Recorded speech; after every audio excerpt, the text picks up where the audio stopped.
Hi guys, how are you? Today's topic is how to create Gmail ID in 2024. First, we open our browser and then write google.com in search bar. Then we click Sign In button, which is in top right side. Now we click on Create Account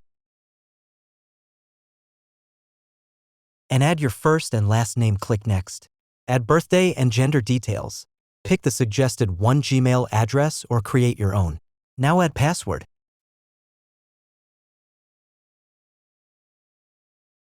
Add your recovery email or phone number and verify it. Agree privacy and term policy. Your Gmail ID and account is ready. Now customized your profile picture. Select from Google illustration or add your own. Thanks for watching video. Subscribe our channel for more informative videos.